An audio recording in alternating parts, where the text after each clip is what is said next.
los misterios, secretos y enigmas con el regreso del Dr. File. Aquí comienza Mentiras Verdaderas.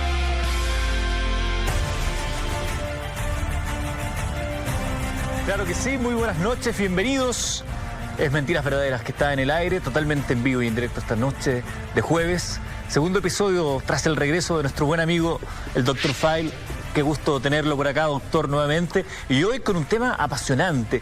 ¿Será que somos testigos, nuestra generación, usted, yo, nosotros, de momentos bíblicos, momentos proféticos? ¿Es el juicio final a la iglesia lo que estamos presenciando? Estamos presenciando eso y mucho más. Señales reveladoras. Y también nuestro país está viviendo una crisis moral y cultural de proporciones gigantescas. Toda la cristiandad hoy día tiene los ojos puestos en nuestro país debido a lo que ha ocurrido con la jerarquía de la Iglesia Católica. Tenemos una nota de contexto para este tema apasionante que comienza en este instante en Mentiras Verdaderas.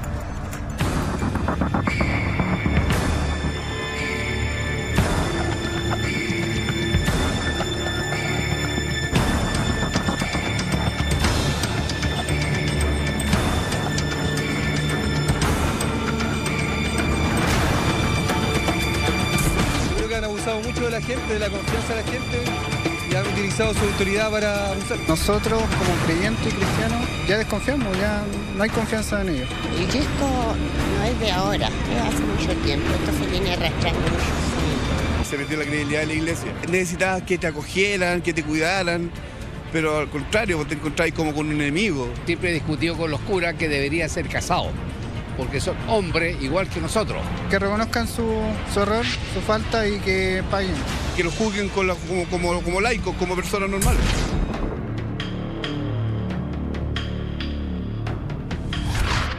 Chile se quedó sin obispos católicos.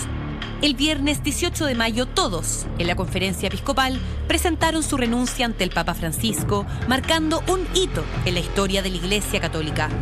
¿Será este el último capítulo de una larga historia cuyo comienzo se remonta a las primeras denuncias de abuso sexual contra Fernando Karadima?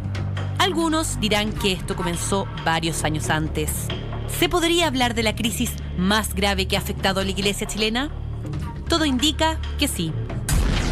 Si hasta hace pocos años era difícil encontrar en el mundo un país católico y devoto, esta iglesia ha conseguido hacerlo aún más complejo. Hace 10 años, un 73% de los chilenos se consideraba católico. Hoy, la cifra disminuyó a un 45%. Chile es el país que menos confianza tiene en la Iglesia Católica en toda América Latina. Pero Chile no ha sido el único país afectado por los abusos. Irlanda, Estados Unidos, Australia, Argentina, España y más hacen crecer la lista. ¿Qué dicen las escrituras bíblicas sobre esta crisis? ¿Existen profecías que anuncian el juicio final de la iglesia en el mundo? Descúbrelo esta noche junto a Dr. Pues bien, ya estamos de regreso, estamos totalmente en vivo, son las 10 de la noche con 10 minutos y tenemos a la iglesia en el banquillo de los acusados. Estamos viviendo tiempos escritos, hay testimonio de las escrituras, somos testigos de momentos claves para la historia de la iglesia. Dr. File tiene la palabra. Por supuesto que sí, querido Eduardo y queridos amigos, especialmente a los amigos, antes de responder, amigos como aquí leemos harto, a todos los que escriban un buen comentario en hashtag DrFileMD, les tengo estos dos libros de regalo de el joven escritor de San Antonio, Rodrigo Castillo. Uno se llama Pancho Mentiras, el vuelo al fin del mundo, y Pancho Mentiras, las caretas de Dios. Así que, queridos amigos, especialmente para ustedes, estos dos libros muy interesantes de este joven escritor. Perfecto. De San Antonio. Quedarán sobre la mesa y seguirán con algunos de ustedes. Recuerdo utilizar el hashtag DrFileMD. Vamos a lo nuestro. Vamos a esto. ¿Es este el juicio final a la Iglesia Católica? ¿Somos testigos de momentos clave para la historia universal de la Iglesia? Eduardo, la respuesta dentro del contexto bíblico es que sí. Las profecías de que están en la Biblia, particularmente en el Apocalipsis, se están cumpliendo en estos momentos. Por lo tanto, eso es muy relevante. Y también, ojo, dentro de un contexto de tercera guerra mundial que se está viviendo, Lo que hablábamos la semana pasada. dentro de un contexto de sexta extinción de vida en masa sobre la Tierra, de corrupciones políticas, de desorientación, de hambruna, de desigualdades en el mundo, bueno, respecto de la Biblia, uno puede decir perfectamente que el juicio final a la Iglesia Católica está profetizado en los textos.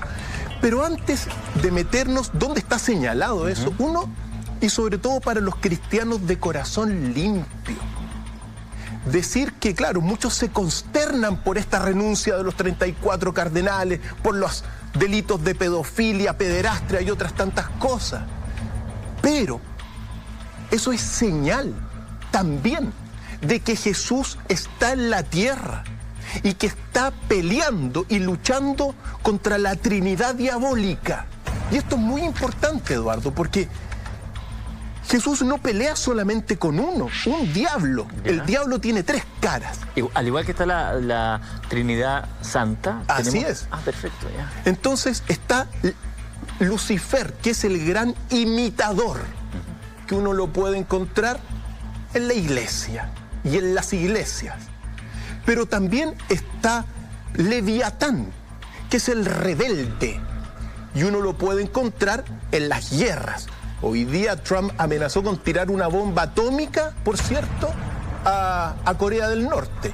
Y también está en Belcebú, que es el colaborador, es decir, en los grandes gobiernos de la tierra. Por lo tanto, para los cristianos que tienen fe, que tienen el corazón limpio, estos tiempos oscuros de las revelaciones también son señal de que Cristo está en la tierra y está luchando contra el mal. Quiero entender, doctor Feil, que para los cristianos de corazón noble, que supongo son la mayoría de los cristianos, esto también, esto que vamos a ver y que vamos a conocer el día de hoy, es también una puerta que se abre a la esperanza.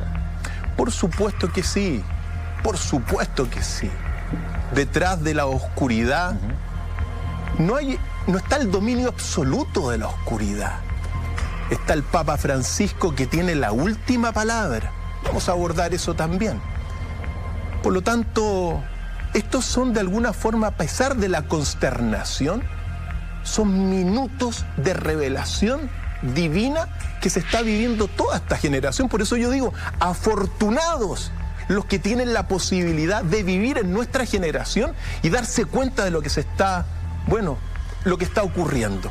Pero directamente al juicio que hoy día estamos viviendo, un juicio moral que ha generado una crisis gigantesca, uno tiene que leer básicamente el Apocalipsis 17 y que los textos bíblicos hablen por sí solos y que los amigos en casa lo interpreten. Pero dice lo siguiente sobre el juicio a la iglesia.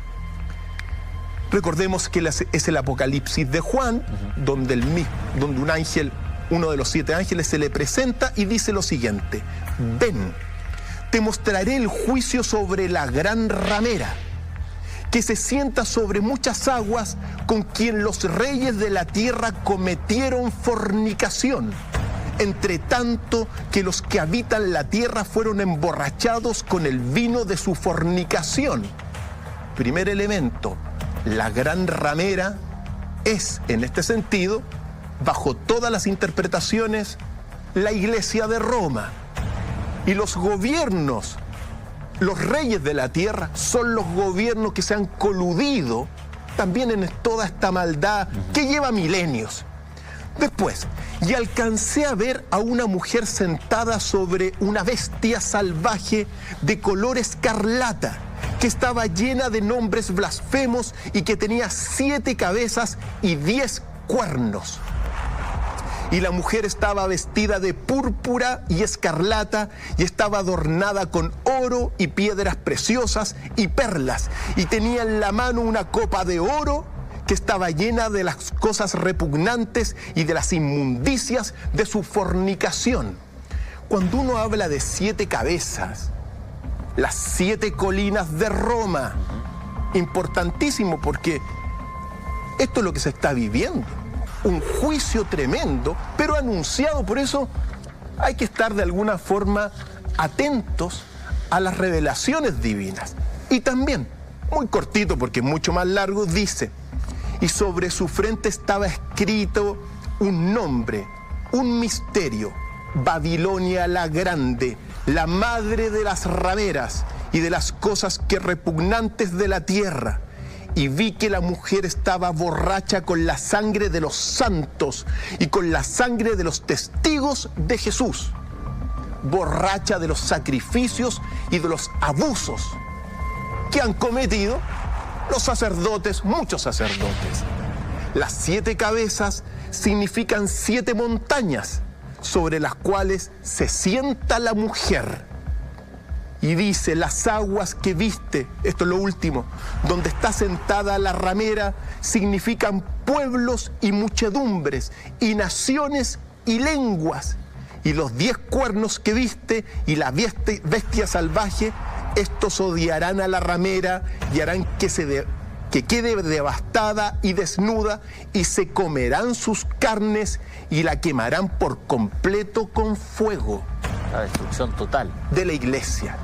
Esta interpretación señala eso, señala que en términos muy generales, al final de los tiempos, la iglesia de Roma va a padecer el juicio final, la ira de la divinidad y de todos aquellos pueblos, lenguas, naciones que de alguna forma se han visto burladas por ella. Por lo tanto, son tiempos de revelación en los cuales se enmarca lo que vamos a conversar hoy día. Por eso hemos traído esto. El martillo del juicio. Cristian, doctor File, ¿cómo finalmente llegamos a esto? Porque conocemos día a día de lo que está ocurriendo hoy, pero ahí vemos el antecedente bíblico. Aquí hay un largo trayecto. ¿Cómo hemos llegado hasta este punto de descomposición moral, hasta este punto de descomposición ética que tiene a la iglesia en este estado de jaque mate?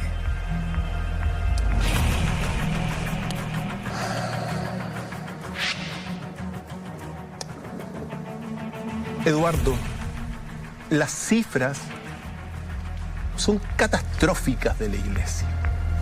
Las cifras de abusos uno las tiene que señalar para darse cuenta a la dimensión que se ha llegado.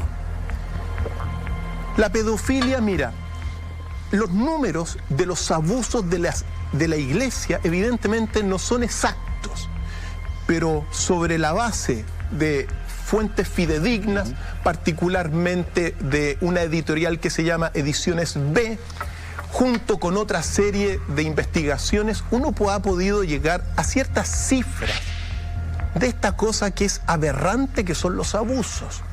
Y uno tiene que decir lo siguiente: va a aparecer aquí pronto las cifras con mucha más claridad, pero de los 420.000 sacerdotes dentro de la esfera católica,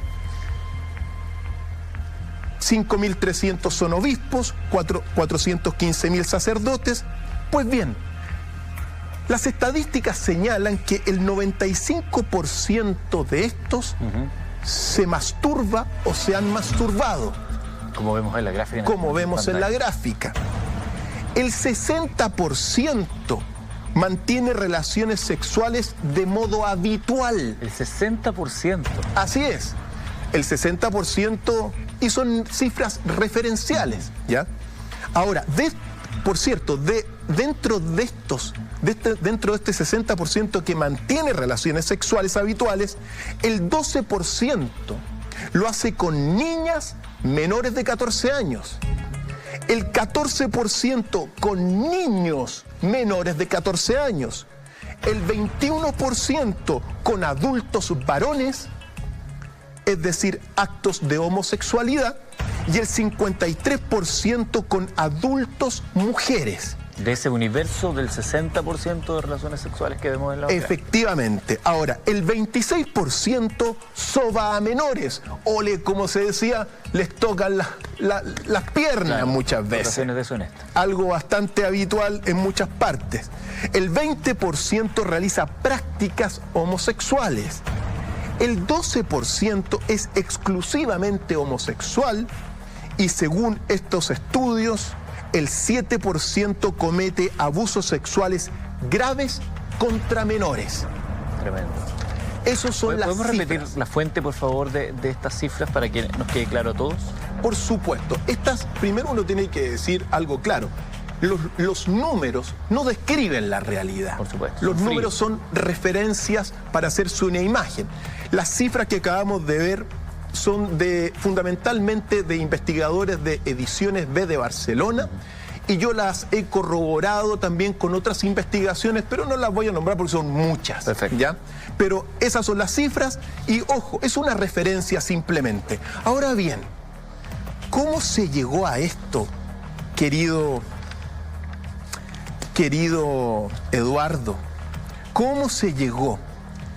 Uno tiene que decir, primero, se llegó por la corrupción de la jerarquía de la Iglesia Católica. Lo que siempre he dicho, los tentáculos de la corrupción y del mismo demonio que se metió en la Iglesia. ¿Puede ser un ejemplo de este punto a mi parecer, grave error que comete el Papa Francisco cuando defiende a Juan Barros, cuando le da la espalda a la gente de Osorno que pide que se investigue y él dice, no me han traído pruebas, como que si fuera un detective? Por supuesto. Mira, esta pregunta es tremendamente profunda y uno la tiene que observar de la siguiente manera. Primero, cuando el Papa Francisco asume su pontificado, desde mi punto de vista, las señales fueron correctas. Primero, la primera semana criticó a la pedofilia. Bueno, venía de venir Benedicto XVI, que había expulsado a 400 sacerdotes pedófilos. Pero él, la primera semana, perfectamente me acuerdo, denunció la pedofilia y la criticó. Después, defendió a la homosexualidad, otra cosa muy relevante. Y lo tercero, entre muchas otras cosas, escribió la encíclica Laudato Si, que es la primera encíclica de carácter medioambiental que se ha escrito en la historia de la Iglesia. Por lo tanto, las señales que estaba dando Francisco, el primer papa de nuestro continente, desde muchos aspectos, aunque dolía la ortodoxia, evidentemente la ortodoxia, la jerarquía, estaban más o menos en un camino que era consonante con los cristianos de corazón limpio, ¿ya? Pero todo esto se derrumbó cuando llegó a Chile, querido Eduardo. Acá empieza la debacle. Aquí comienza la crisis más profunda de este Papa y que hoy día tiene, bueno, al mundo mirándonos. Recordemos que llegamos a todas partes del mundo vía www.lared.cl. Nos están viendo desde el mismo Vaticano, desde Rusia, hasta de Corea del Norte nos están viendo. Pues bien, se desmoronó todo lo que hizo el Papa debido a que, bueno, todos saben, comenzó a defender abiertamente a Juan Barros, el obispo de Osorno, que sobre él caía una serie de denuncias ultra consolidadas. Y lo defendió con una declaración que dio la vuelta al mundo y que fue lo que significó que muchos fieles se alejaran de la Iglesia. La visita del Papa, no muchos fueron a sus encuentros. Claro, sus mensajes. Y escuchemos lo que dijo en esta defensa, que nos va a meter en algo muy relevante, que es lo que quiero hablar después de escuchar estas declaraciones que marcan, bueno, un tropiezo importantísimo de Francisco. Veámoslo. Papá, muy cortito, hay un tema que preocupa a los chilenos, que es el caso del obispo de Osorno. ¿Usted le da todo el respaldo al obispo Barros? El día que me traigan una prueba contra el obispo Barros, ahí voy a hablar. No hay una sola prueba en contra, todo es calumnia. Claro.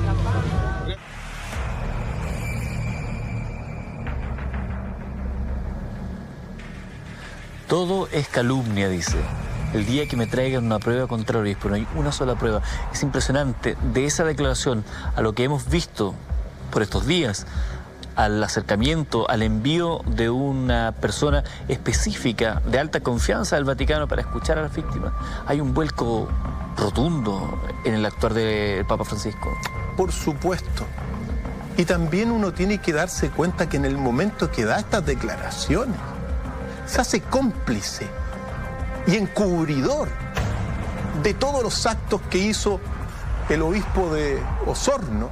Y que, ojo, solamente era todos estaban preocupados del obispo de Osorno, pero la corrupción llegaba a toda la jerarquía y más allá. Al menos 81 miembros de la iglesia están denunciados directamente por estos actos de abuso. Ahora bien, ¿qué es lo que sucede? Y esto nos vamos metiendo con cosas doctrinalmente claves. Francisco redactó una carta doctrinal dirigida a los obispos de la Iglesia Católica el 20 de marzo de 2018, donde dice lo siguiente. Permítame un segundo, doctor Fael. Es muy interesante lo que dice esa carta. Y yo quiero dejar planteada una pregunta que tiene que ver con el cruce de los hechos actuales a lo que, y lo estoy leyendo acá, que algunas personas también lo están señalando, a lo que dirían algunas escrituras, como por ejemplo el Evangelio de Judas. Ese Evangelio que probablemente usted, si tiene una Biblia en este momento, no va a encontrar, porque tiene una historia aparte. Me gustaría que habláramos de eso después de la pausa. Seguimos revisando el juicio final a la iglesia con el Dr. File, acá en Mentiras Verdaderas, en vivo y en directo. Recuerda utilizar nuestro hashtag y participar por los libros.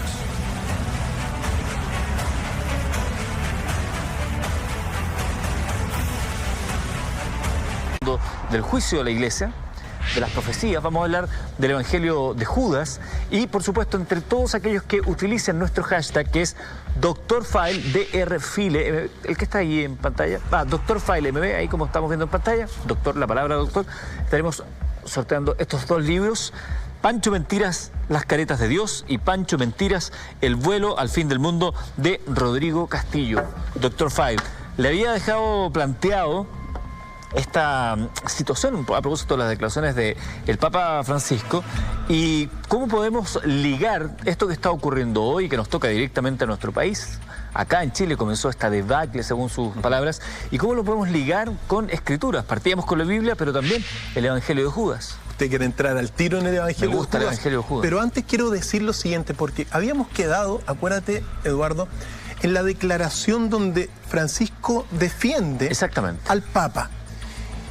Y el Papa redacta una carta doctrinal a los obispos de Chile que dice lo siguiente, queridos amigas, estos son textos del Papa Francisco en un pasaje.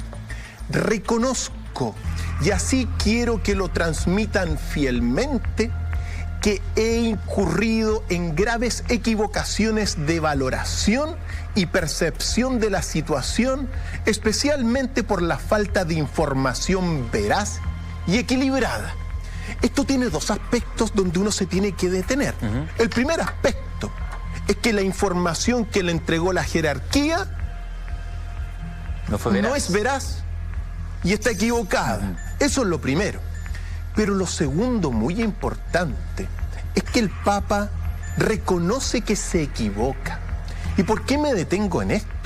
Porque desde el Concilio Vaticano II, durante ese concilio se aceptó el dogma de la infalibilidad del Papa. Es decir, el Papa, cuando habla de moral y de doctrina, no se equivoca. Eso es muy relevante, porque este Papa está reconociendo su equivocación y dejando atrás un dogmatismo sobre la infalibilidad papal que evidentemente queda claro que no es así. La infalibilidad papal es una asistencia divina entregada supuestamente a través de los cardenales que lo eligen y por lo tanto no se equivoca. Sin embargo, el Papa, queridos amigos, los papas también se equivocan. Y eso, para todo lo que está viviendo la Iglesia, es muy importante, como lo vamos a ver más adelante.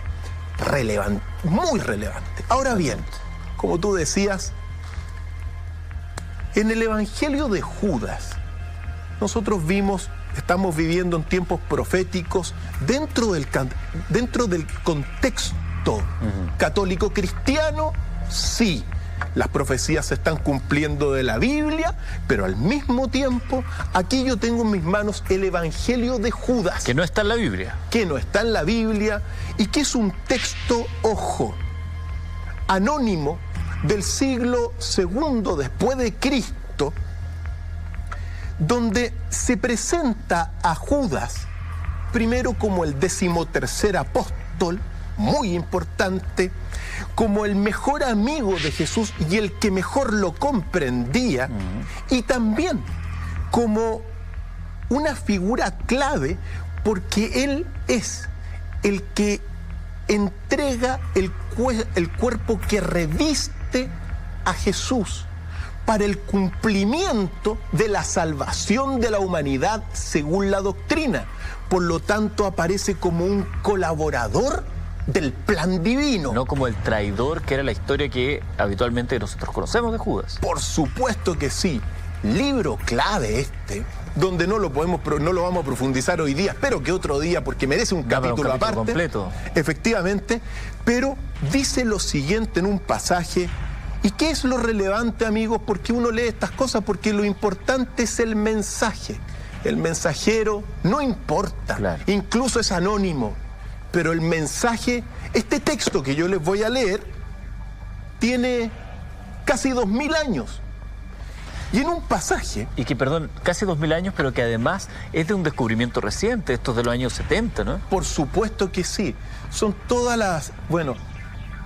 forma parte de todos los evangelios que se han ido descubriendo a partir de 1945 y que también dan el contexto de esta nueva venida del mensaje de Jesús que fue borrado durante 2000 años. Esto fue perseguido, quemado, y tenemos un texto que les voy a leer, un pasaje fundamental, porque Jesús se encuentra con sus discípulos y dice: ¿qué clase de gente son los sacerdotes? Le pregunta Jesús a sus discípulos. Ellos dijeron: algunos sacrifican a sus propios hijos, otros a sus mujeres, mientras entre ellos se honran y se humillan. Otros yacen con varones, otros cometen homicidio, otros cometen una multitud de pecados con desprecio a la ley. Y los hombres que están ante el altar invocan tu nombre, y mientras ellos se hallan inmersos en las obras de su deficiencia, se van realizando sus sacrificios. Después de decir estas cosas, los discípulos se callaron y Jesús les dijo: ¿por qué os habéis conmocionado? En verdad os digo que todos los sacerdotes que están delante de aquel altar invocan mi nombre, y en mi nombre han plantado árboles que vergonzosamente no dan frutos. Que no dan frutos. Y Jesús les dijo, les dice a los discípulos, menos a Judas: Él es el Dios a quien servís, el Dios de este mundo, y es de esta manera que usurpará mi nombre, y generaciones de gentes piadosas perseverarán con él. Comparecerán los homicidas de niños, los que yacen con varones y los que ayunan, los demás que practican la impureza y el desprecio de la ley y el error, y aún los que dicen: nosotros somos iguales a los ángeles. Pero el Señor es el Señor que está sobre el universo, el que dictamina: en el último día serán avergonzados. Perdón, doctor, es que de reojo, mientras escuchamos esto, yo estoy mirando también lo que la gente va comentando a través del hashtag DrFileMB y pedían si podía repetir la última parte desde cuando señala que aquellos que yacerán con varones, porque ahí es bastante severa la cita de este Evangelio de Judas. Lo menciona en dos partes.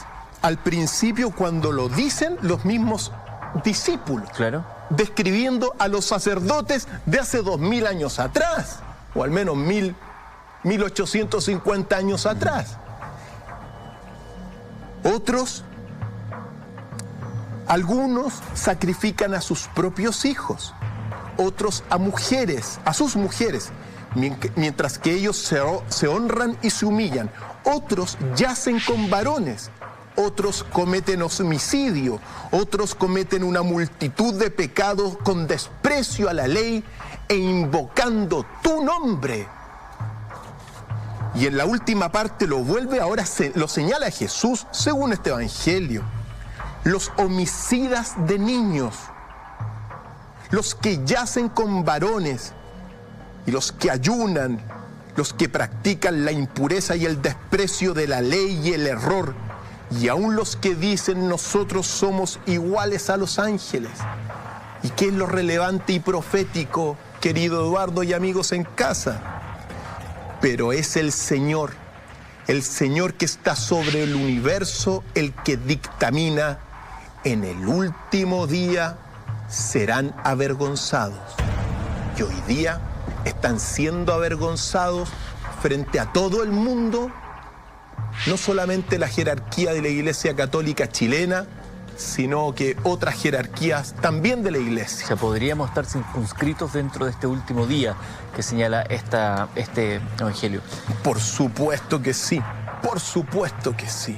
Por lo tanto, el mensaje es claro. Estamos viviendo tiempos de revelaciones para el cristianismo, tiempos divinos y tiempos de la presencia de Jesús en la tierra, queridos amigos. Así que quiero plantear algo a la luz de lo que hemos venido escuchando. ¿Es, Dr. File, el celibato, esto que tanto se ha hablado, es el celibato realmente la causa de la perversión que hoy conocemos de algunos sacerdotes?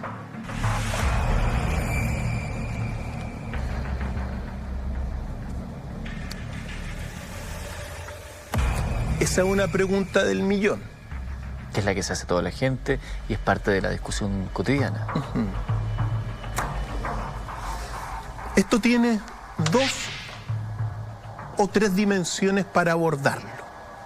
Lo primero es que uno tiene que decir que, en estricto rigor, más que el celibato sea la causa de toda la corrupción que estamos viendo sexual en la Iglesia, es más bien dicho la perversión diabólica la que causa que no se respete el voto del celibato. Eso es muy importante. La perversión diabólica, perfecto, sí, ya. La perversión diabólica, porque ¿qué es el celibato? Y eso es muy importante. El celibato es una promesa mediante la cual, por un alejamiento de los placeres terrenales, la persona que toma esa promesa logra la salvación espiritual. Por lo tanto, está el voto del celibato, está el voto también de la obediencia, de la pobreza, del silencio, que es muy importante en el Oriente. Por lo tanto, la persona que cumple su promesa, bueno, en este sentido, por esta acción de alejarse de los bienes materiales, se purifica y salva su alma. Ahora bien, otra cosa es que el celibato se le imponga a todos, pues. Porque uno puede tomar el celibato perfectamente si es un santo, porque eso lleva a la santidad. Claro. Si tú cumples la promesa, hay personas que han mantenido, santos de la Iglesia, que han mantenido el celibato, y bueno, son declarados santos. El problema es cuando a todos se les dice que sean célibes. Eso es la primera gran reflexión, ¿ya? Podría uno pensar por qué no le hacen opcional el celibato. Claro, que es como una ofrenda personal ante la fe. O exenciones, pero lo imponen a todos. Esta es la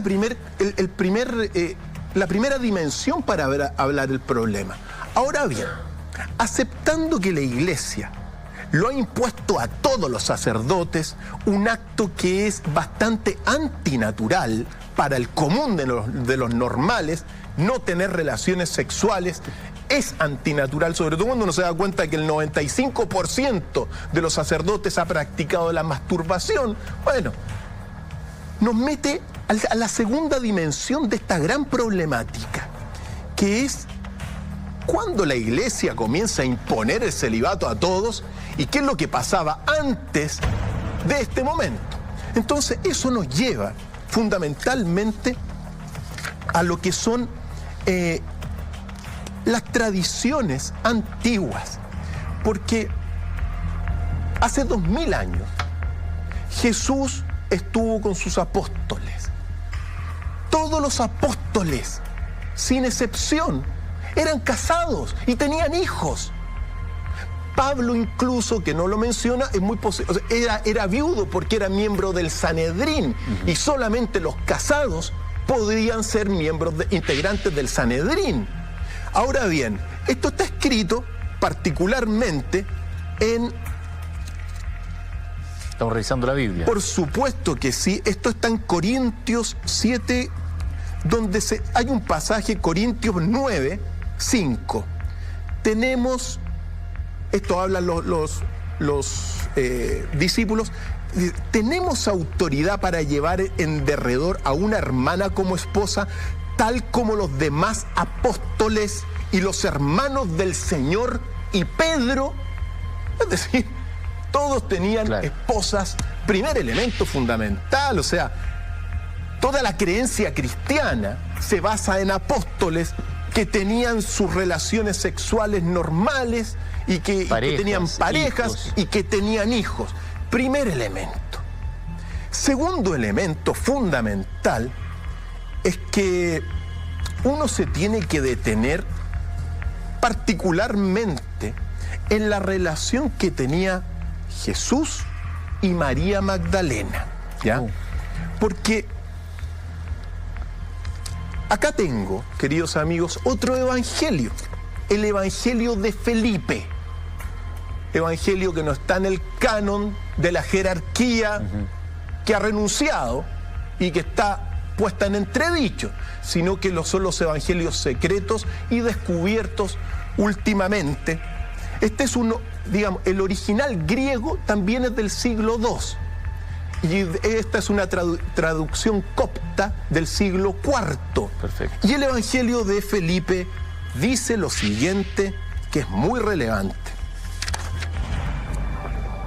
Magdalena es denominada su compañera.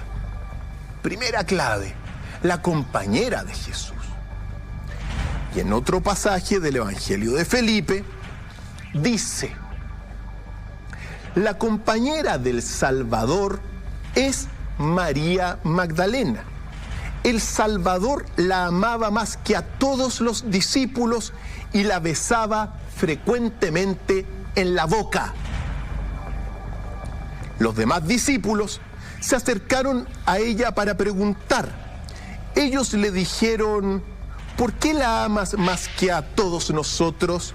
El Salvador respondió y les dijo: ¿por qué no os amo a vosotros como a ella? Por lo tanto, en este evangelio que fue quemado, que fue destruido y que se descubrió en 1945 en las cuevas de Nag Hammadi en Egipto, está diciendo que Jesús amaba a María Magdalena y que la besaba, ojo, frecuentemente en la boca. Por lo tanto, algo muy importante, el hombre perfecto no es el hombre solo. El hombre perfecto real es el hombre que está unido con su pareja. Muy relevante.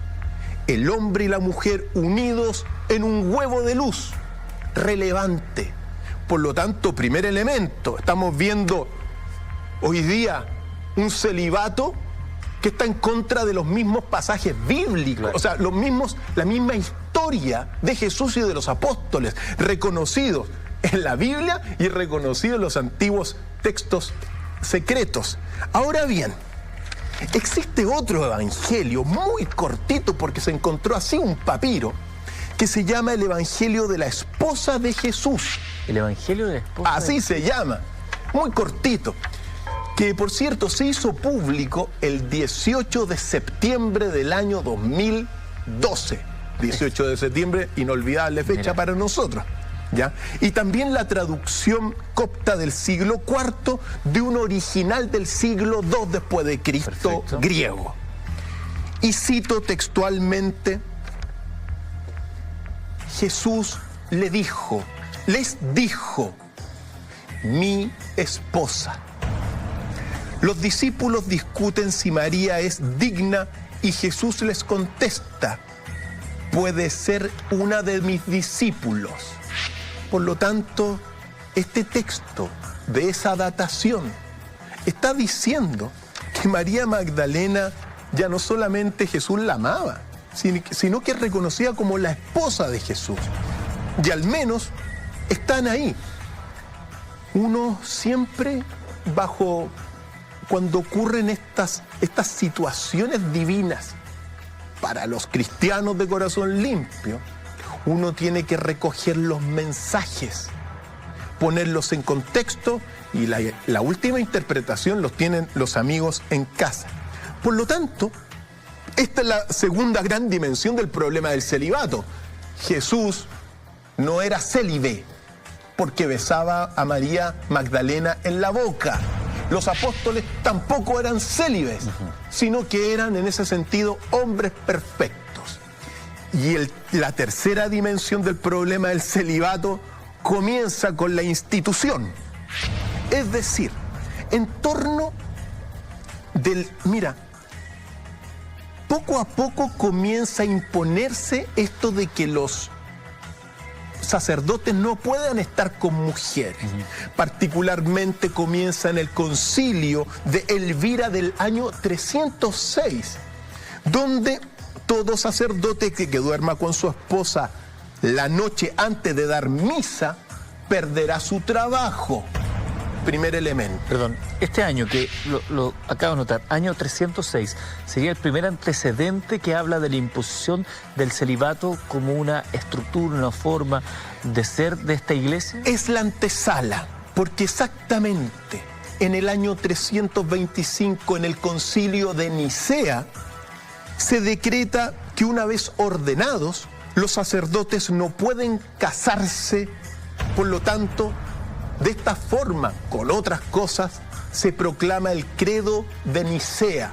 Borra todos estos evangelios, los persigue. A los que escribían estos evangelios se les tiraba por las montañas para abajo. Bueno, y desde entonces, es decir, desde el concilio de Nicea, va a ir progresivamente en una serie de concilios imponiéndose esta idea del celibato, pero que tiene muchas contradicciones, porque mientras se imponen la idea del celibato, los papas tenían mujeres, amantes. Sin embargo, se va poniendo eso institucionalmente, es decir, se va teniendo dos mundos, un mundo verdadero, el oficial, y el mundo oculto. El mundo oficial es que hay que ser célibe. El mundo oculto, todos tenían hijos, etcétera, amantes. Se prostituían. En Roma había prostíbulos, por cierto, para los sacerdotes de la época. Sin embargo, uno tiene que mencionar, querido Eduardo, algunas cosas que son relevantes porque tienen que ver con el menosprecio de la mujer. Con el menoscabo de la figura femenina, por supuesto. Claro.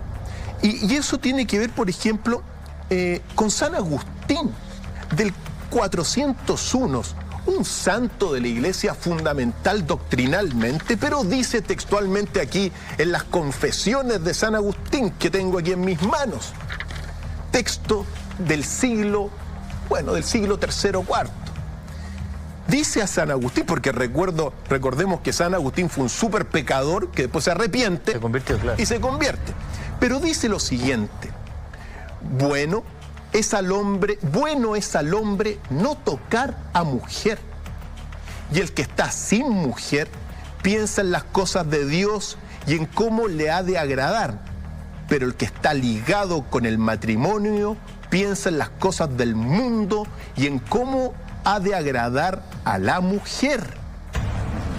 Y también dice en otro pasaje, las confesiones de San Agustín son tremendas: nada hay tan poderoso para envilecer el espíritu de un hombre como las caricias de una mujer. Qué increíble, ¿eh? Increíble. Entonces, claro, estas cosas que uno está leyendo evidentemente van poniendo el marco de una situación que se va a ir consolidando en toda la cristiandad y que de alguna forma se va a ir, no menciono todos los concilios, las acciones del Papa Gregorio VII en el año 1074, las acciones del Papa Urbano en el 1095 también, todos en esta esfera de oficialmente generar una institución de hombres célibes, oficialmente, pero corrupta por dentro, como vamos a ir viendo, porque acciones de... está llena. Claro. Perdón, hemos visto aquí algunos antecedentes históricos, pero me parece que se puede establecer como un punto de inflexión, un quiebre que no solamente termina dividiendo a la Iglesia, sino que también esta forma de entender el celibato como algo antinatura, como algo pecaminoso, como algo que te desvía del camino a la santidad, lo que hace Martín Lutero en su momento. Claro, porque Martín Lutero es clave. Hay un antes y un después de Martín Lutero en la historia de la Iglesia, de la cristiandad. Antes de Martín Lutero había una iglesia y una interpretación de la verdad, de la revelación. Después de Martín Lutero aparecen las primeras iglesias y las, numerosas interpretaciones de la revelación, y que dan paso a que hoy día hayan más de 5.000 iglesias de base cristianas, todas caracterizadas por el dogmatismo. Pero entre las cosas que hace Lutero, proclama precisamente él mismo se casa para demostrar que la conducta ideal era la conducta de un hombre casado. De hecho, Martín Lutero, buscando, recordemos que está Julio II en el papado, Julio II que lo que hacía era vender las indulgencias, la remisión de los pecados y en el purgatorio para financiar la construcción de la Basílica de San Pedro. Fue Martín Lutero el primero que en el 1510, cuando sale de Roma, se da vuelta, mira la ciudad de las 7 colinas y dice: esa prostituta de Roma. La ramera que hablaba. La ramera. Por lo tanto, sobre todo para el mundo reformista posterior, la ramera, la gran prostituta de Roma, era la Iglesia Católica en aquel tiempo. Entonces, ¿qué es lo que vemos? Vemos toda esta situación. Una situación donde Jesús y sus apóstoles tenían relaciones con mujeres normales, porque esa es la perfección, y muchos otros que... toda la institución que se aleja de ello. Y eso que ni siquiera estamos abordando el tema de patrimonios, ni mucho menos, y sáqueme una duda, doctor File, yo entiendo que el Papa Juan Pablo II del año 92-93 dijo claramente que el celibato no era esencial para el ejercicio sacerdotal y sin embargo se ha seguido manteniendo. Ahora, estamos hablando del juicio final a la Iglesia Católica de los últimos días, estamos hablando de lo que está ocurriendo, hemos revisado con el doctor File esta crisis a la luz de las Escrituras, de la Biblia y de los evangelios prohibidos. Pero yo quisiera plantear la siguiente reflexión, doctor. ¿Será que la Iglesia como institución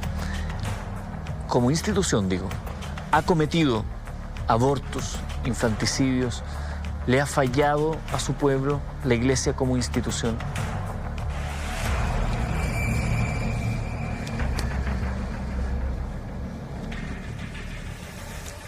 Cada uno tiene una respuesta, querido Eduardo.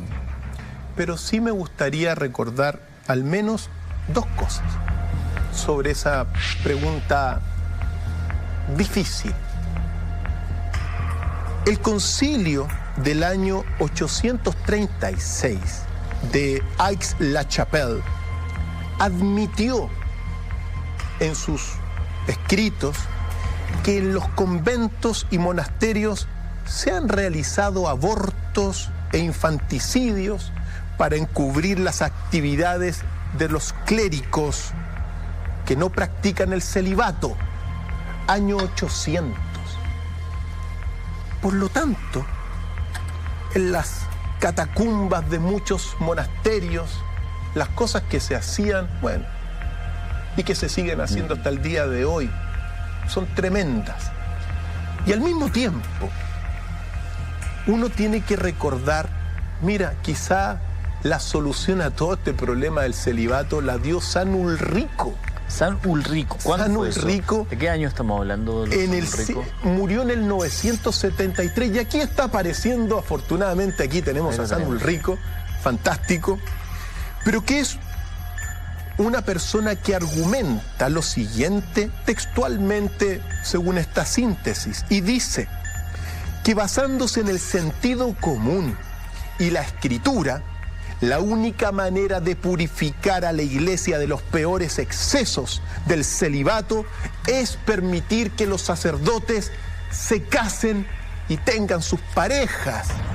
Es decir, gran parte de todo disponer, la solución la dio San Ulrico. Pero los tentáculos del diablo dominan a la Iglesia desde hace milenios y a otras instituciones. Por lo tanto, querido Eduardo, es un tema a resolver. Las iglesias protestantes, muchas se casan entre los sacerdotes, etc. Ahora bien, hay cosas más profundas que el celibato, mucho más profundas. Porque uno quisiera conocer cuál es el corazón, qué es lo que hay en el centro de este problema.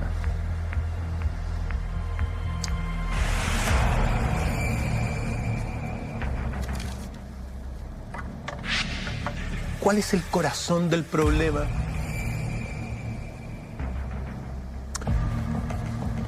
Mira,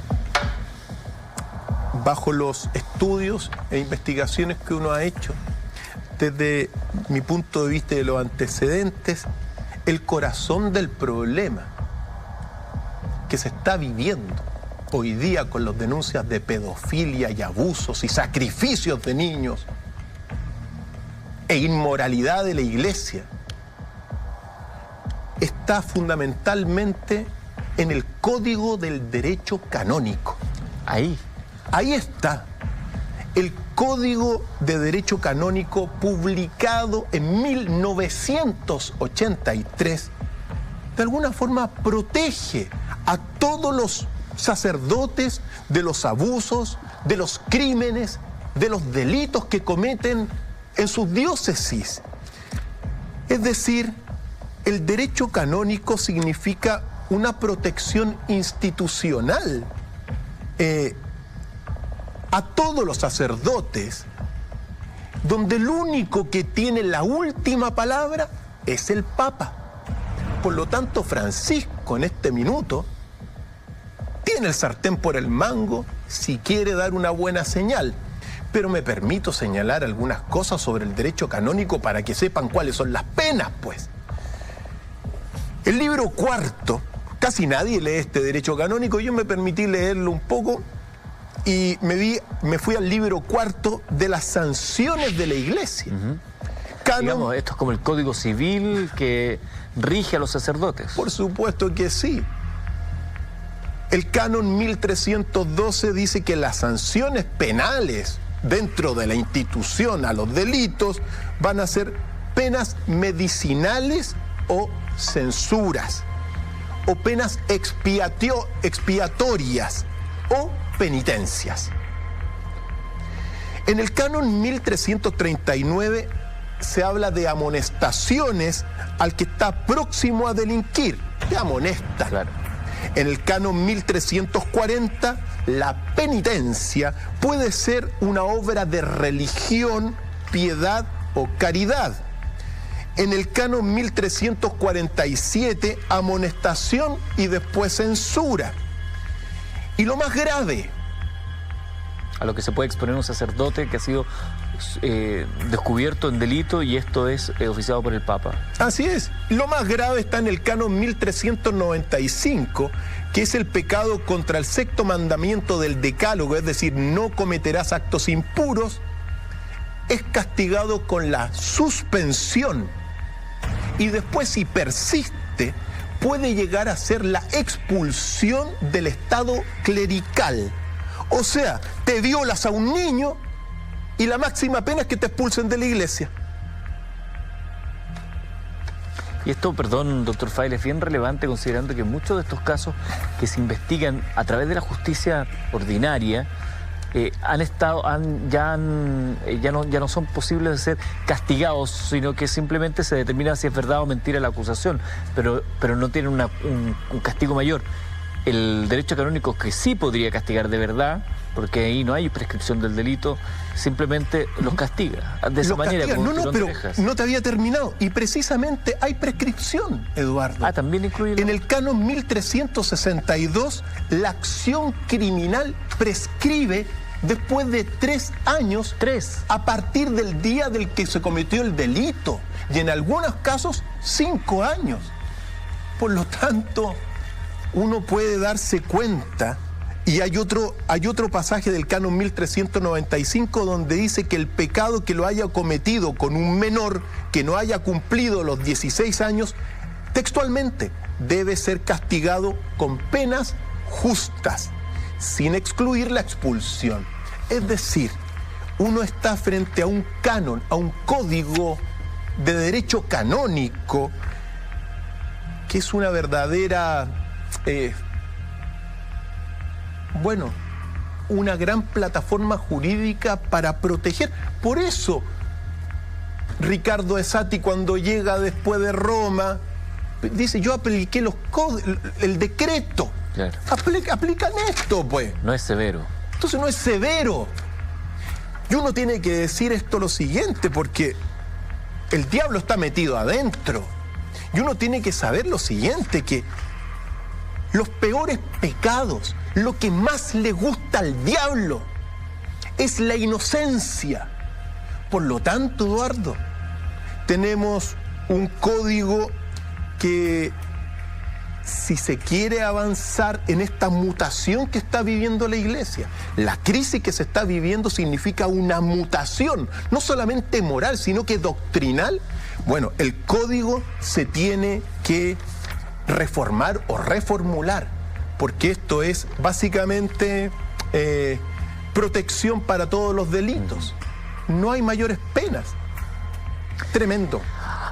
Durante la tarde, mientras conversábamos con el Dr. File preparando lo que sería este episodio, estábamos hablando de los juicios emblemáticos e históricos de la Iglesia. Y hay una compilación. Me gustaría que recordáramos algunos de esos que pudimos conversar esta tarde, Dr. File.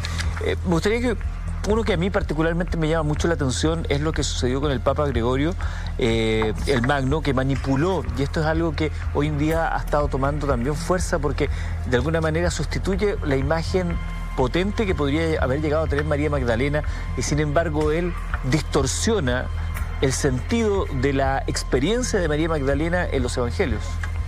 Por supuesto que sí. Uno tiene que nombrar en este juicio simbólico que vamos a hacer. Para eso trajimos el martillo de los jueces. ¿Ok?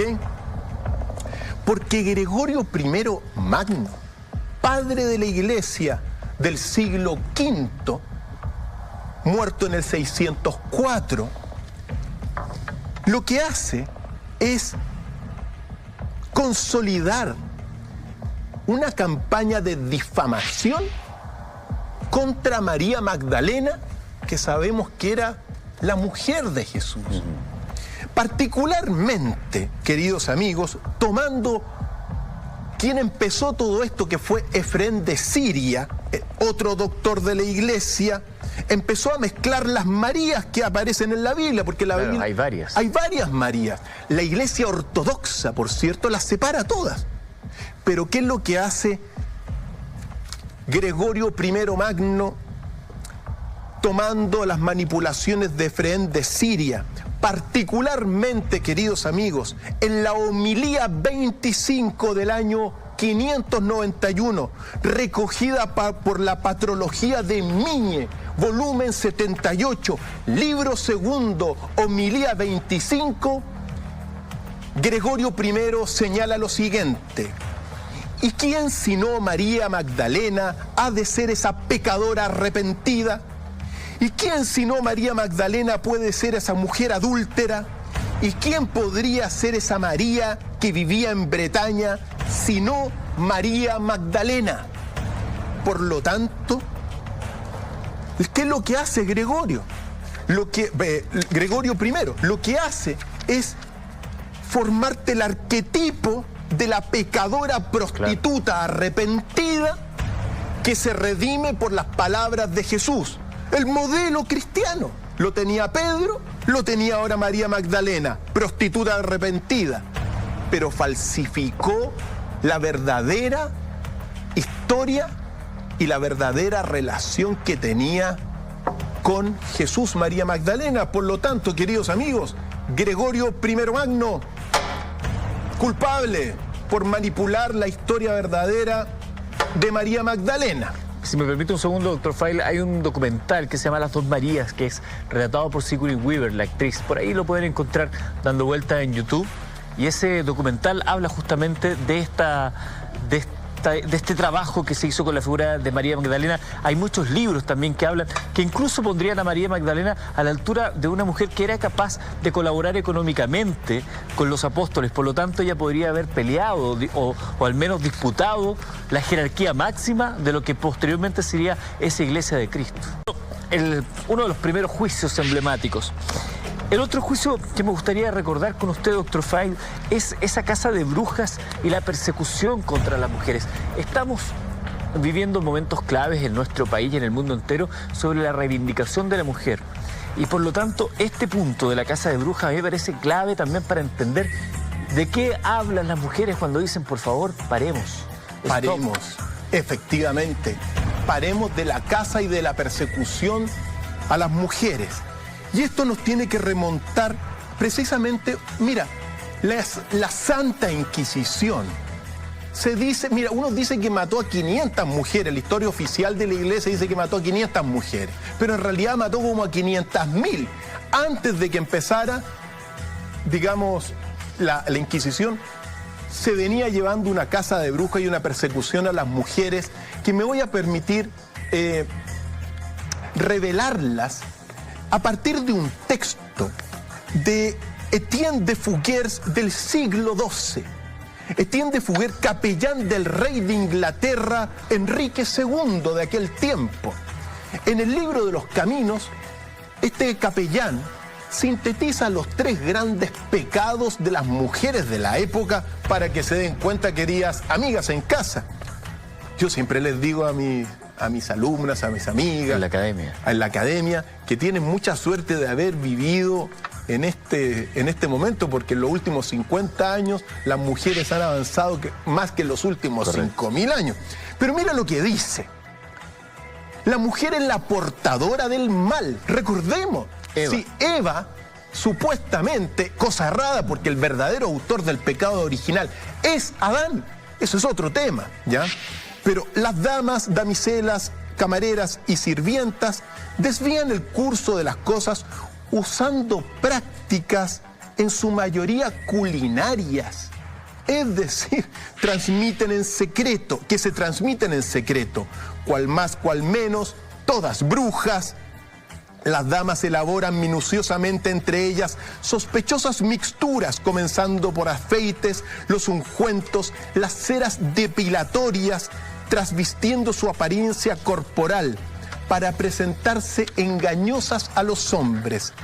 De putas vuélvense vírgenes y de feas y arrugadas, bellas. Y también dice en este texto, pero claro, hasta ahí el pecado es venial, pero se transforma en algo mucho más grave cuando las damas preparan y distribuyen lo que evita la concepción, lo que hace abortar. matar el niño en el interior de las muchachas imprudentemente preñadas. Por lo tanto, el primer pecado de las mujeres de aquel tiempo del siglo XII era tratar de ponerse un poco más hermosas. Los otros pecados son indóciles y agresivas cuando no se entregan a sus maridos que fueron impuestos por sus padres, hermanos, es decir, no se entregan, no están muy dóciles porque las obligaban a casarse. No era una decisión personal, no había libertad. Y lo tercero, para sintetizar, la principal malignidad que les atribuyen a las mujeres es la lujuria, el lamerío, es decir, como no son felices con sus maridos impuestos, buscan amantes y con ellos de alguna forma pueden ser más amables. Por lo tanto, cuando uno ve que las mujeres son perseguidas, acordemos San Agustín del 400, es decir, se formó un sentido común, doctrinal profundo también, contra las mujeres de la época, tremendo, tremendo. Por lo tanto, querido Eduardo y queridos amigos, culpable por menospreciar a las mujeres y someterlas institucionalmente y doctrinalmente. Me gustaría que ese mismo martillo lo pudiéramos aplicar para los juicios actuales, para lo que estamos viviendo hoy. Porque la historia ya está allá, no podemos hacer mucho, pero hoy nosotros somos testigos y también tenemos el legítimo derecho y el deber de ser parte también de la solución, doctor File. Por supuesto, y nosotros vamos a ser parte, primero, avisando lo que ha pasado esta semana, ¿ya? Es decir, acabamos de ser testigos, por cierto, de un escándalo en Rancagua. 14 sacerdotes son suspendidos por denuncias de abuso sexual en Rancagua. Y el obispo Alejandro Goich no tenía idea de lo que pasaba supuestamente. Eso son mentiras, uno tiene que decirlo, diga lo que diga.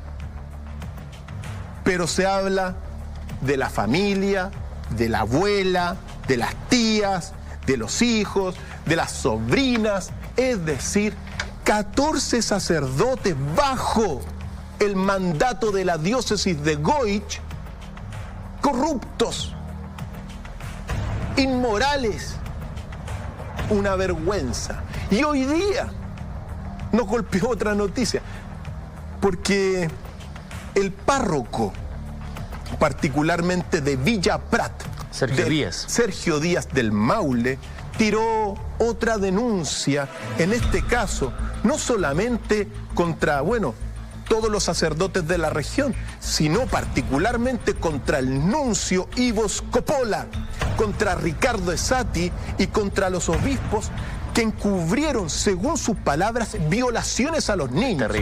Terrible. Tenemos un audio, queridos amigos, escuchémoslo. Estas son palabras de un cura que está tratando de llevar un poquito de luz a toda esta oscuridad. Vamos a escucharlo.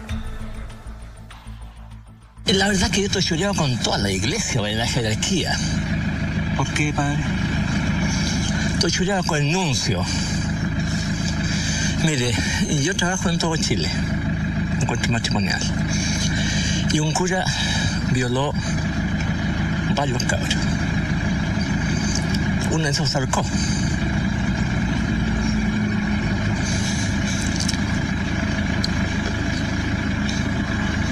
Tiene pena, padre, está emocionado.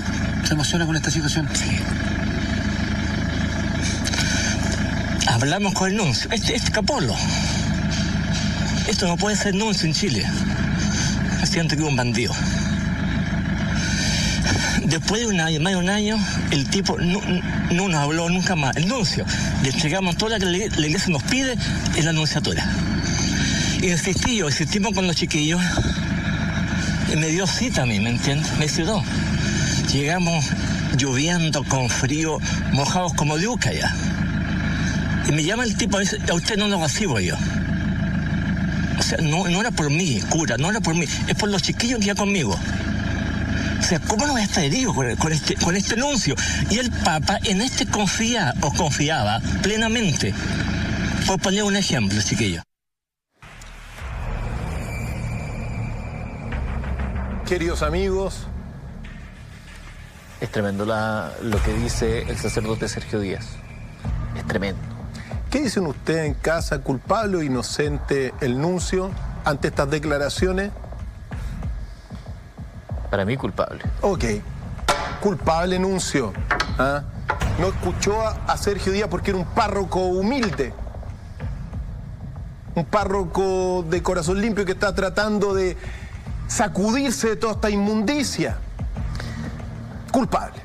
Pecar de omisión, ni siquiera investigar lo que te están diciendo cuando no es una acusación menor, es una acusación además que se viene repitiendo. Hay otros juicios emblemáticos. Voy a dejar solamente su apellido sobre su expediente, doctor Fire. Caradima.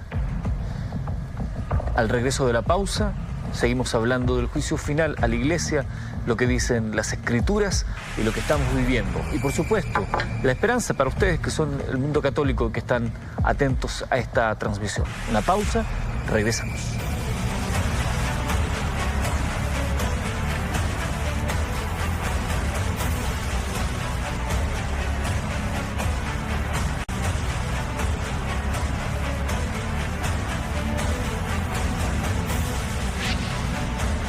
Ya estamos de regreso junto a ustedes. Esto es Mentiras Verdaderas, noche de jueves.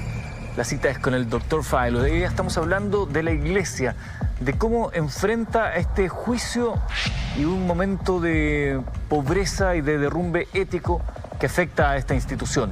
Cómo está relacionado esto con las Escrituras y cómo lo estamos relacionando, de acuerdo a las investigaciones del Dr. File, con lo que estamos viviendo hoy en día. Escuchábamos las declaraciones de Sergio Díaz, el párroco de Villa Prat, potentes declaraciones donde él denuncia a la jerarquía de la Iglesia chilena, el nuncio, de no haberlo escuchado. Pero yo había dejado planteado un nombre, que también es un juicio actual. Estoy hablando de Fernando Salvador Miguel Caradima Fariña, sacerdote a quien muchos tenían por santo.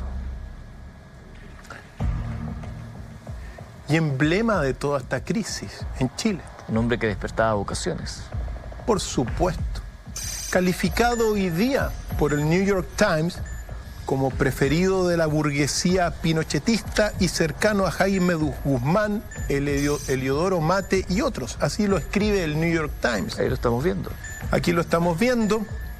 Suspendido de por vida por cargos de pedofilia, efebofilia, es decir, que le gustaban los adolescentes también.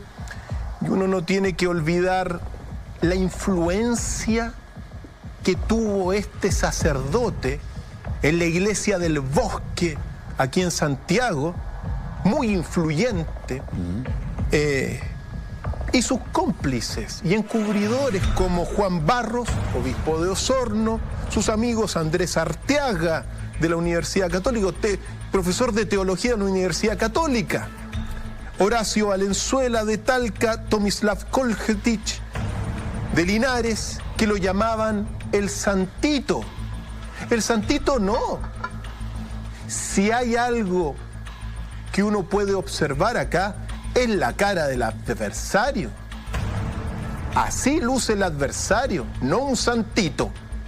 Tenemos una declaración fundamental antes de emitir el juicio, que ya está hecho el juicio, pero tenemos una declaración de Juan Carlos Cruz de las cosas que hacía Caradima.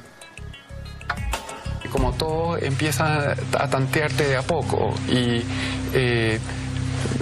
golpecitos, qué sé yo, y después cuando ya lo más fuerte para mí fue durante la confesión, que yo le había contado ciertas cosas mías, que tenía dudas de mi sexualidad, que me preocupaba mucho eso, o sea, cosas que en ese momento, o sea, hablarlas con cualquier persona yo me habría muerto ahí mismo. Era una sociedad muy distinta a la de hoy día también. Absolutamente distinta a la de hoy día. Entonces, cuando yo le conté, y yo me acuerdo, y lo cuento en el libro, me acuerdo patente el primer día la primera vez que él empezó a tocarme más de lo normal, y me dijo, me hizo darle un beso y me dio un beso, qué sé yo. Para mí, mira cómo uno procesa las cosas. Yo le había contado todas estas cosas, ya había sido a lo largo de un tiempo, ya habían pasado ciertas cosas.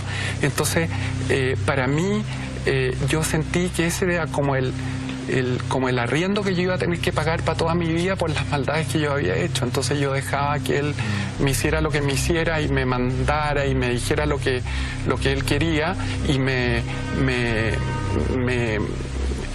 pegara, me tocara esos puntos débiles, digamos, adelante de otra gente que él y yo solo sabíamos, porque yo pensé, la embarré, y este es el pago de mi pecado en el fondo.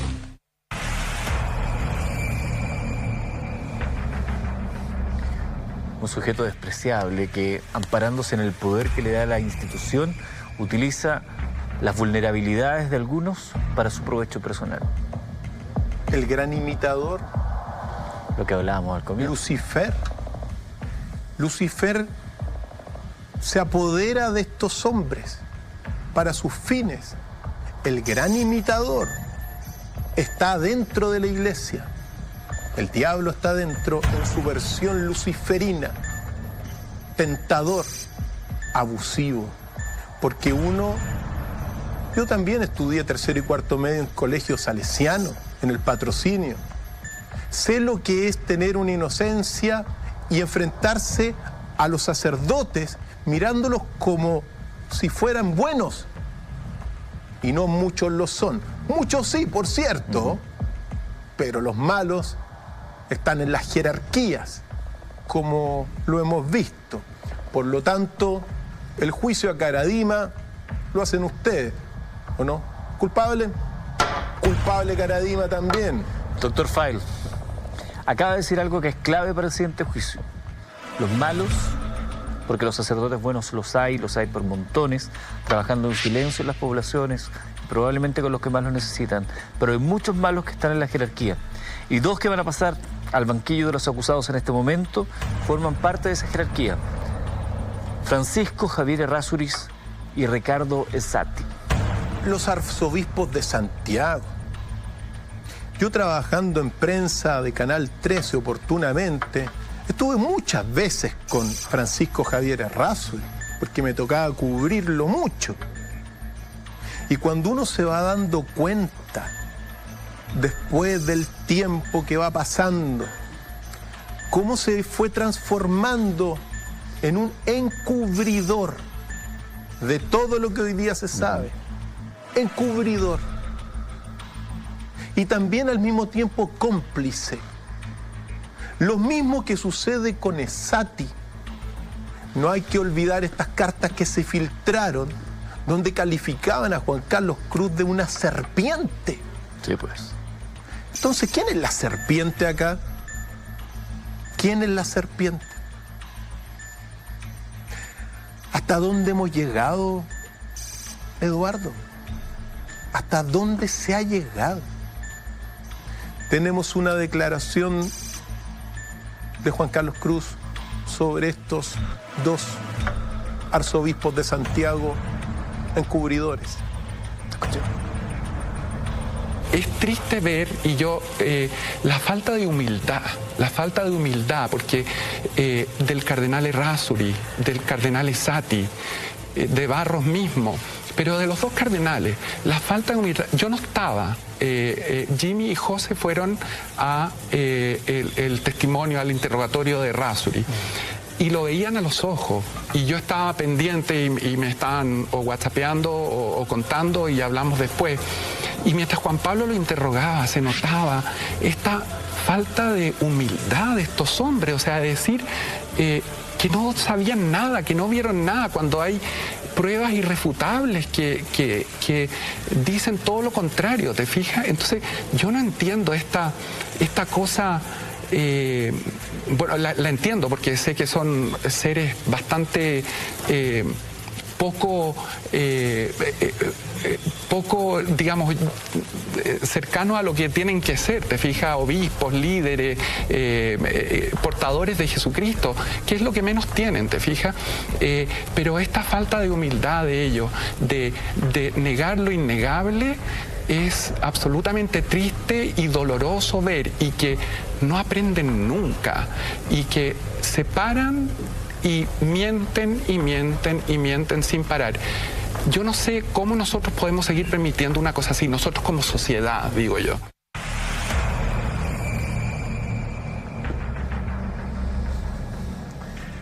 Ahí la declaración impactante de quienes son las autoridades de la Iglesia Católica, los cardenales, que no fueron capaces de escuchar a su rebaño. Son pastores que no escucharon a su rebaño.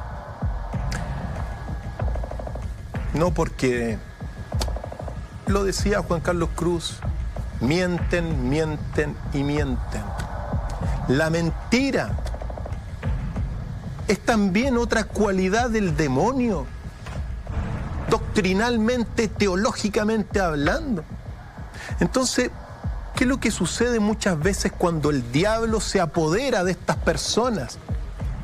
Mienten tanto que después piensan que la mentira es lo correcto. Miente, miente que algo quedará. Lo mismo con los pecados. De tanto pecar, de tanto encubrir, piensan que todo está bien. Y todo esto cubierto por el código del derecho canónico. E informando equivocadamente al Papa. E involucrándolo directa e indirectamente en todas estas acciones. Por lo tanto, en este episodio de un juicio simbólico dentro de este contexto de revelaciones divinas, culpables por encubrir y por ser cómplice de todos los desastres que estamos viendo.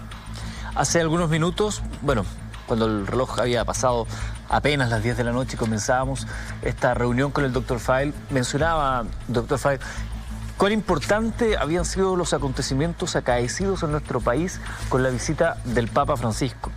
Como él, desde ese minuto, marca un punto de inflexión en su actuar, un punto de inflexión que termina con un hecho inédito y que causa revuelo a nivel mundial. Los 34 obispos chilenos que fueron citados a Roma a hablar con él, con un cardenal que dijo no voy, y después parece que por interno le dijeron es que tienes que venir. 34 obispos renunciados. Es otro episodio más para un juicio crítico esta noche. Por supuesto que sí. Los 34 obispos chilenos renunciados es que están aceptando sus errores y sus pecados, primero que nada. Ahora bien, uno tiene que decir que esto, la verdad es que no querían renunciar y cuando partieron no iban con la idea de renunciar. Eso hay que decirlo. El mismo Francisco Javier Errázuriz dice, yo me quedo acá. Si total el patrón del fondo acá en Chile soy yo. Claro. Y si no lo citan, tampoco es que ellos hubieran tenido muchas ganas de ir. Por supuesto. No, si no lo citan, se quedan acá haciendo de la suya como la están haciendo. El problema es que esta cosa de la renuncia de los 34 es una idea que vino directamente del círculo más cercano del Papa Francisco. Por eso renunciaron, no por sus voluntades. Muy importante señalarlo. Ahora bien, detrás, mira, yo no los voy a leer, pero detrás de estos 34 cardenales hay al menos 50 entre sacerdotes, diocesanos de Santiago, diocesanos de Punta Arena, diácono de Ancud, diocesano de La Serena, diocesano de Santiago, diocesano de San Felipe, diocesano de la prelatura de Illapel, diocesano de San Felipe, entre otros tantos, que están bajo estos obispos corruptos. Es decir, ojo, que la renuncia de la jerarquía pero es lo que está pasando en Rancagua, es decir, 14 están metidos también en esta red de perdición humana. Por lo tanto, es muy grave esto, muy grave, porque sacando a la jerarquía y juzgando a la jerarquía como lo haría Jesús en estos tiempos, en realidad el problema no se va a acabar. Pero antes de dar nuestro veredicto, queridos amigos, tenemos una pequeña declaración sobre este caso, o al menos que nos pone en el contexto de esta renuncia de 34, haciendo una especie de flashback, porque todo esto que está ocurriendo ahora, no solamente Juan Carlos Cruz, James Hamilton lo dijeron antes, sino que nosotros también lo señalamos. Las redes del diablo. El diablo domina la tierra, querido Eduardo. Acuérdate de los pasajes cuando el diablo se le presenta a Jesús y dice: te daré todos los gobiernos de la tierra, porque el diablo es el que domina. Cuando uno habla de diablo, habla de esta potencia espiritual negativa. Es un espíritu maligno que toma 3 cuerpos, la Trinidad diabólica, y que se diluye y que se expande en estas perdiciones. Vamos a ver esta declaración y testimonio, más bien dicho, de Juan Carlos Cruz. A mí me encantaría decirles, y se los digo a la cámara con toda la cara, es que dejen de mentir, que los chilenos no somos tontos, Cardenal Errázuriz, Cardenal Sati, Juan Barros, Tomislav Kolyati, Horacio Valenzuela y otros obispos, no somos tontos. Yo soy católico y creo en mi iglesia, pero no creo en las mentiras que ustedes nos llevan. Y también, si me deja, quiero aprovechar, porque no quiero darles la tribuna a ellos tanto, porque aquí, si han pasado cosas, ha sido porque las víctimas se la han jugado. Eduardo, esto es muy relevante. Cuando uno ve toda la jerarquía chilena y los más de 50 sacerdotes, diáconos que están involucrados en esta red de corrupción e inmoralidad, uno tiene que decir, antes de tomar tomando el martillo, más bien dicho, que no solamente son culpables de actos inmorales, sino que también son culpables de apostasía. Son apóstatas, son herejes y han provocado un cisma en la iglesia. Debido a la renuncia de Benedicto XVI, hoy día hay 2 papas en estricto rigor. Por la culpa de esto, por lo tanto, también pueden ser excomulgados, se les pueden quitar todos sus privilegios, expulsados de la iglesia debiesen ser también y sometidos, claro, a una justicia donde recién ahora este gobierno afortunadamente instaló la idea de que estos delitos, que son verdaderos violaciones a los derechos humanos, no prescriban nunca. Los delitos contra los niños son lo peor porque es la mano del diablo.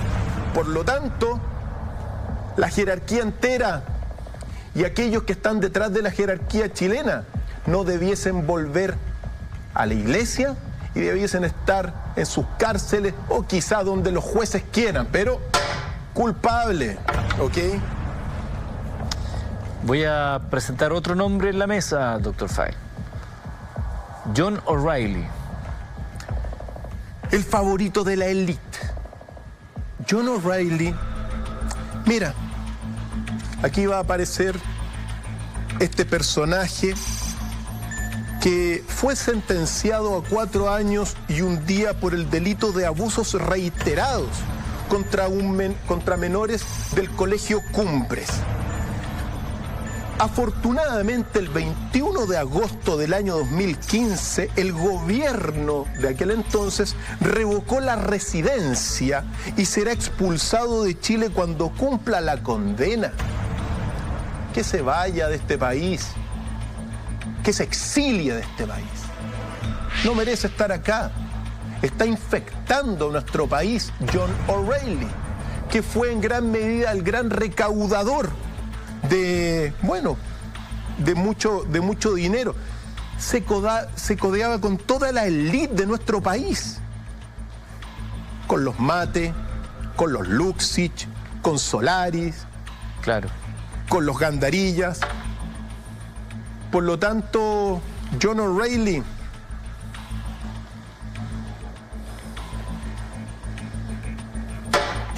culpable. Ahora bien, necesito, antes de entrar, porque ya me doy cuenta que nos están quedando pocos minutos, Eduardo, antes de concluir, uno tiene que hacer un juicio también, en este juicio simbólico y dentro del contexto que estamos haciendo nosotros, representando a aquellos que no tienen voz, representando a los más necesitados de nuestro país, a los abusados, a los violados. A eso representamos nosotros. A tanto católico que tiene su corazón limpio y que se siente avergonzado de lo que han hecho sus sacerdotes, y a tantos que fuimos católicos y que también huimos muchas veces al ver el actuar de algunos de esos pastores. Por supuesto. Y uno se tiene que detener en algo. Mira, teníamos tantos otros casos, pero yo recuerdo un caso de Mike Miglini del año 2002 que se dio en un informe de un canal cercano, donde se plantea la complicidad de los padres y de las madres de muchos niños abusados.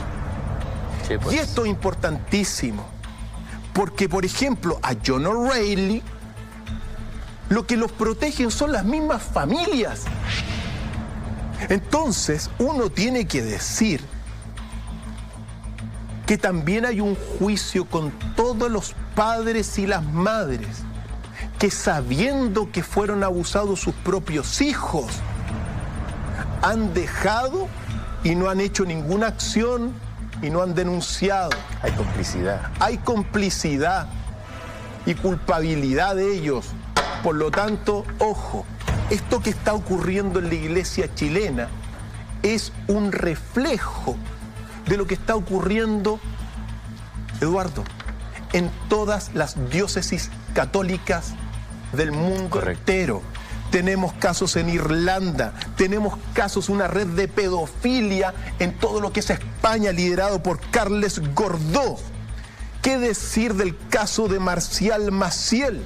Tremendo. Tremendo. ¿Qué decir del caso de Bernard Law en los Estados Unidos, que es el caradima de ese país? ¿Qué decir de tantos otros que han sido abusados, dejados? Precisamente esta semana, otra noticia que se suma es que el arzobispo también de Australia,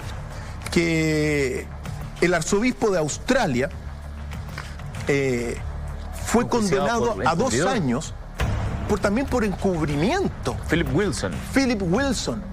Por lo tanto, lo que nosotros estamos viviendo, y sobre todo aquella comunidad cristiana que sigue el mensaje de Jesús, estamos viviendo,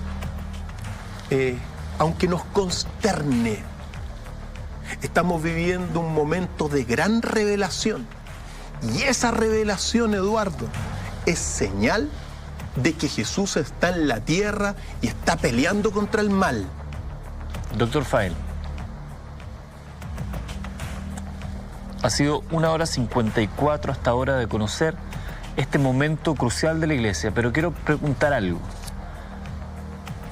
Tómese su tiempo. ¿Hay esperanza? ¿Hay una luz de esperanza para la iglesia y para sus fieles? ¿Hay una manera de recuperar la confianza?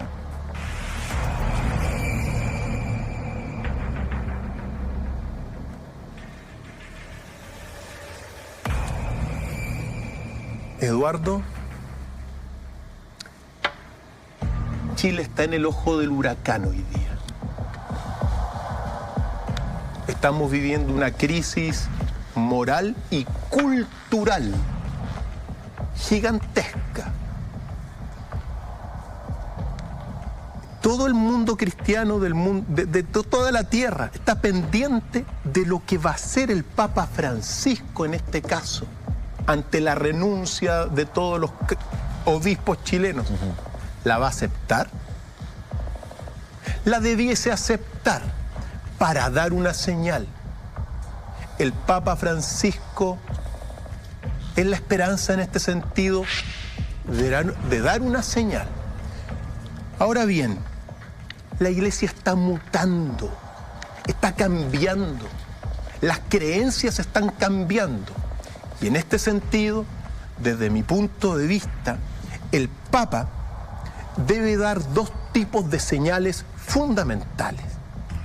La primera señal es una señal doctrinal, es decir, los principios teológicos de la Iglesia se deben volver a pensar, se deben volver a reformular gracias a todos los descubrimientos actuales, gracias a los evangelios descubiertos ahora en 1945. Y en este sentido, doctrinalmente, el Papa debe dar una señal, por ejemplo, de enfrentar todo lo que es la teoría del Big Bang sobre el origen del universo y las consecuencias que tiene la teología. Enfrentar también todos los evangelios secretos de Jesús, calificados peyorativamente por la jerarquía corrupta de apócrifos, pero que son tan legítimos como los otros. También tiene que aceptar doctrinalmente o dar alguna señal de que el verdadero autor del pecado original es el hombre y no la mujer. Debe también dar una señal de aceptar a los homosexuales. En la isla de Pascua, los homosexuales son sagrados. No tiene nada de malo. Ahora, ¿qué tiene de malo un cura homosexual? Claro, bajo la inmoralidad para los dobles discursos, pero si tú sabes que el cura es homosexual, acéptalo así. Entonces se tiene que abrir esto. Se necesita verdad y doctrinalmente se tiene que enfrentar muchas cosas. Y el segundo aspecto es, tiene que dar señales en lo moral.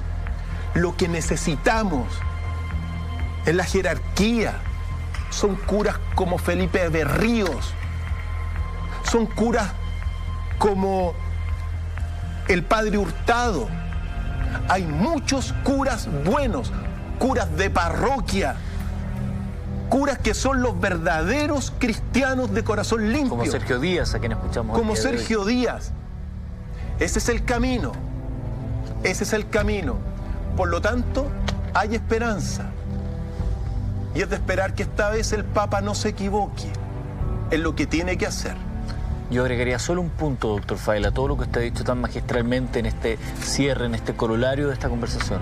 La Iglesia también tiene que revisar el rol de la mujer dentro de su estructura. Lo veíamos hace un rato con la canallada que han hecho con la imagen de María Magdalena. La mujer merece un espacio de igualdad también en la Iglesia Católica. No puede estar relegada al rol de monjitas. Hace muy poco hablé con una monjita que no puedo revelar su nombre. Y ella me hablaba de el asco que sentían algunas de sus hermanas por tener que atender a Caradima. Pero no podían revelarse ni podían decirlo públicamente. Pero sentían asco de tener que atender, comillas, me lo dijo así, a un viejo cochino. No puede ser, las mujeres no son sirvientas. Se lo agrego. Hay esperanza, Eduardo. Por lo tanto, hasta el próximo jueves. Hasta el próximo jueves, entre todos aquellos que han utilizado el hashtag, vamos a entregar estos libros a través de las redes sociales. Muchísimas gracias y recuerden que mañana hacemos un vuelco total y tenemos un viernes sin censura en el humor. Doctor Fayl, un gusto como siempre.